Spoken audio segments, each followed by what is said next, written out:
Telangana cabinet కీలక నిర్ణయం తీసుకుంది. గత ప్రభుత్వ హయాంలో నిర్వహించిన ధరణి పోర్టల్ భూ లావాదేవీలపై సమగ్ర విచారణ జరపాలని మంత్రివర్గం నిర్ణయించింది. ఇందులో భాగంగా వివిధ శాఖల అధికారులు, నిపుణులతో కూడిన ప్రత్యేక దర్యాప్తు బృందం ఎస్ఐటీ ఏర్పాటుకు కేబినెట్ అధికారికంగా ఆమోదం తెలిపింది.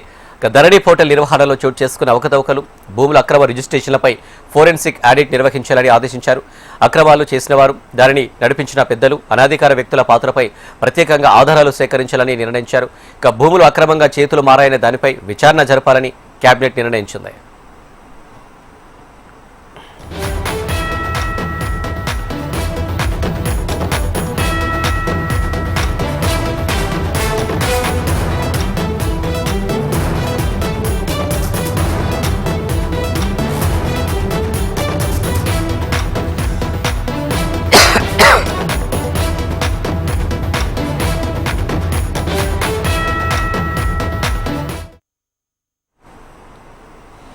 తెలంగాణ కేబినెట్ కీలక నిర్ణయం తీసుకుంది.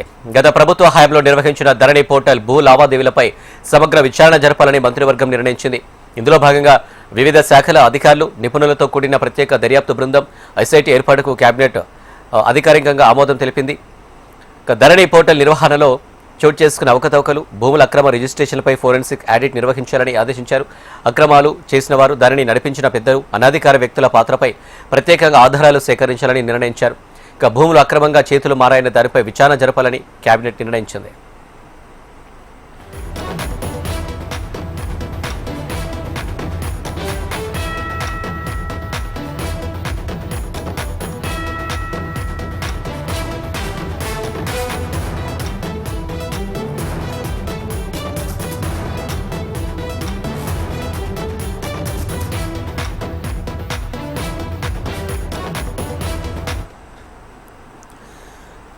ఇదే అంశానికి సంబంధించి మరిన్ని డీటెయిల్స్ మా చీఫ్ రిపోర్టర్ వాసుదేవరెడ్డి అందిస్తారు. వాసుదేవ. అనిల్, గత ప్రభుత్వ హయాంలో ధరణి అక్రమాలకు సంబంధించి ప్రస్తుత కాంగ్రెస్ ప్రభుత్వం స్పెషల్ ఎంక్వైరీ టీమును ఏర్పాటు చేసింది. ధరణి అక్రమాలకు సంబంధించినటువంటి విషయంలో కూడా ధరణి పోర్టల్లో జరిగినటువంటి అక్రమాలకు సంబంధించి సమగ్ర దర్యాప్తు చేయాలని కూడా తెలంగాణ ప్రభుత్వం భావిస్తుంది. కాబట్టి ఈరోజు జరిగినటువంటి కేబినెట్ లో కూడా కీలక నిర్ణయం తీసుకుంది. ధరణి పోర్టల్లో అనేక అక్రమాలు చోటు చేస్తున్నాయి. ప్రభుత్వ అటవీ భూములతో పాటు అనేక దేవాదాయ భూములు కూడా అనేకవంతమైన నేపథ్యానికి సంబంధించి తెలంగాణలో లేనటువంటి భూమిని పెంచినటువంటి నేపథ్యానికి సంబంధించి కూడా అంటే ఎవరెవరికి అక్రమంగా భూమి రిజిస్ట్రేషన్ జరిగాయి. ధరణిలో ఏదైతే రైతు బంధు విషయంలో కూడా ఫేక్ రిజిస్ట్రేషన్, ఫేక్ పాస్ పుస్తకాలు పొందినటువంటి అనేక భూములను కూడా గుర్తించింది. కాబట్టి ఆ భూములకి కూడా ఎవరు ఆ రికార్డులు మార్పులు చేశారు, అక్రమ మ్యూటేషన్లు చేసినటువంటి వ్యక్తులు ఎవరు, ప్రభుత్వం అసైన్డ్ వక్స్ దేవాదాయ భూముల లావాదేవీలపై కూడా పూర్తిగా దృష్టి సారించింది. ఇప్పటికే ప్రభుత్వానికి అందినటువంటి ఎఫ్ఎస్ఎల్ నివేదిక ఆధారంగా కూడా దీనిపైన విచారణ జరిపించాలని కూడా తెలంగాణ ప్రభుత్వం భావించిన నేపథ్యంలో గత ప్రభుత్వ హయాంలో జరిగినటువంటి ధరణి పోర్టల్ అంశానికి సంబంధించి ఈ ఒక విచారణ కొనసాగుతుంది. ప్రధానంగా కూడా ఈ ధరణి పోర్టల్లో అనేక అక్రమాలు చోటు చేసుకున్నట్టుగా కూడా ఎఫ్ఎస్ఎల్ నివేదికలో స్పష్టంగా తెలిసిన నేపథ్యంలో సాంకేతిక అంశాలపైన నిపుణుల సహకారంతో రైట్ వాసుదేవ.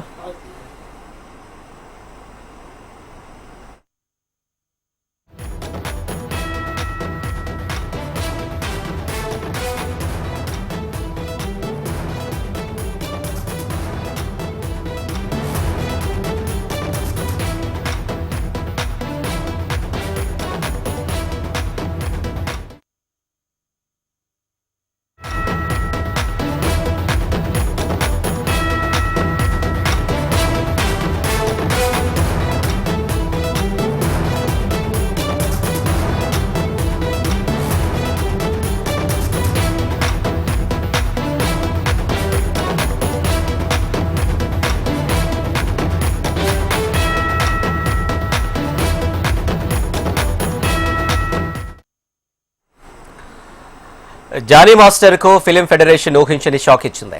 జానీ మాస్టర్ కు షోకాస్ నోటీసులు జారీ చేసింది ఫిలిం ఫెడరేషన్.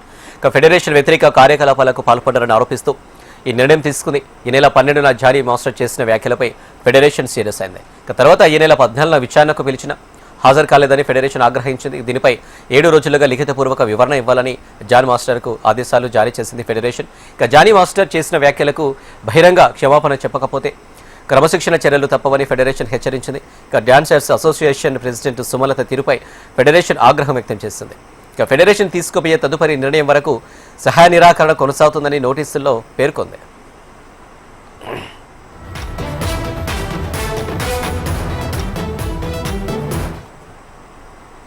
రెడ్డిగా జానీ మాస్టర్ కు ఫిలిం ఫెడరేషన్ ఊహించని షాక్ ఇచ్చింది. ఇదే అంశానికి సంబంధించి మరిన్ని డీటెయిల్స్ మా ఫిలిం రిపోర్టర్ వెంకట్ అందిస్తారు. వెంకట్. అనిల్, కొరియోగ్రాఫర్ జానీ మాస్టర్ కి ఫిలిం ఫెడరేషన్ ఈ రోజు సాయంత్రం నోటీస్ ఇచ్చింది. ఈ నేపథ్యంలో జానీ మాస్టర్ వ్యవహారంపై అంటే గత 12వ తేదీన ఆయన ఫెడరేషన్ పైన చేసినటువంటి ఆరోపణలను వ్యతిరేకిస్తూ ఆ ఫెడరేషన్ సంబంధించి దూషించే విధంగా కూడా ప్రవర్తించడమే కాకుండా ఇతరులను ప్రేరేపించే విధంగా కూడా వ్యవహారంపై ఆయనను ఎక్స్ప్లెనేషన్ ఇవ్వమంటూ కూడా ఫెడరేషన్ గతంలో ఆయనను పిలిచి దానికి సంబంధించినటువంటి వ్యవహారాలపై స్పందించమని కూడా చెప్పింది. అయితే 14వ తేదీన ఆయనకు సంబంధించినటువంటి వివరణ ఇవ్వాలంటూ కూడా ఫెడరేషన్ కోరింది. ఈ నేపథ్యంలో ఫెడరేషన్ సంబంధించి ఆయన సమావేశానికి హాజరు కాలేదు. హాజరు కాకపోవడంతో పాటు ప్రస్తుతం నెలకొన్నటువంటి పరిస్థితులపైన ఏదైతే అసోసియేషన్ డాన్స్ మాస్టర్స్ అసోసియేషన్ సంబంధించి ప్రెసిడెంట్ గా ఉన్నటువంటి సుమలత ఆమె నిర్ణయాలు తీసుకొని ఎలక్షన్ సంబంధించినటువంటి నోటిఫికేషన్ ఇచ్చింది. అయితే ఫెడరేషన్ సంబంధించినటువంటి అంశాలపైన ఫెడరేషన్ సూచనలు పట్టించుకోవట్లేదనే నేపథ్యంతో జానీ మాస్టర్ కు ఇప్పటికే ఆల్ ఇండియన్ ఫిలిం ఫెడరేషన్ తరఫున ఎలాంటి పనులను ఇవ్వకూడదు, అన్ని ఫెడరేషన్ కు సంబంధించినటువంటి ఉత్తర్వులను కొద్దిసేపటి క్రితమే షోకాజ్ నోటీసులు ఇవ్వడం జరిగింది. అయితే ఫెడరేషన్ సంబంధించినటువంటి ఒక వారం రోజుల్లో దీనికి సంబంధించి లిఖితపూర్వకమైనటువంటి వివరణ ఇచ్చిన తర్వాతనే తదుపరి యాక్షన్ ఉంటుందంటూ కూడా తెలుగు ఫిలిం ఫెడరేషన్ క్లారిటీ ఇచ్చింది. అంతేకాకుండా ప్రస్తుతం ఏదైతే నిన్న జరిగినటువంటి సమావేశంలో ఫెడరేషన్ నిర్ణయాలు ఏవైతే ఉన్నాయో వాటిని ఫాలో అవ్వాలి, ఫాలో అవ్వకుండా ఎలక్షన్ నోటిఫికేషన్ ఇవ్వడంతో ఇటు ఏదైతే డాన్స్ మాస్టర్స్ సంబంధించినటువంటి ఎన్నికలకు సంబంధించినటువంటి అంశం పైన కూడా కొంత సీరియస్ అయినట్టుగా కూడా తెలుస్తుంది. మొత్తం మీద ఈ నెల 14 విచారణ హాజరు కాకపోవడం, అదేవిధంగా 7 రోజుల లిఖితపూర్వకమైనటువంటి వివరణ ఇవ్వాలంటూ కూడా ఆయన షోకాజ్ నోటీస్ ఇవ్వడంతో ఒక్కసారిగా జానీ మాస్టర్స్ సంబంధించినటువంటి ప్రస్తుతం ఉన్నటువంటి షూటింగ్ విషయాల్లో కావచ్చు, ఆయనకు సంబంధించి రైట్ వెంకట్, థ్యాంక్ యూ. ఇవి అప్డేట్స్, మరిన్ని అప్డేట్స్ కోసం చూస్తూనే ఉండండి HM TV.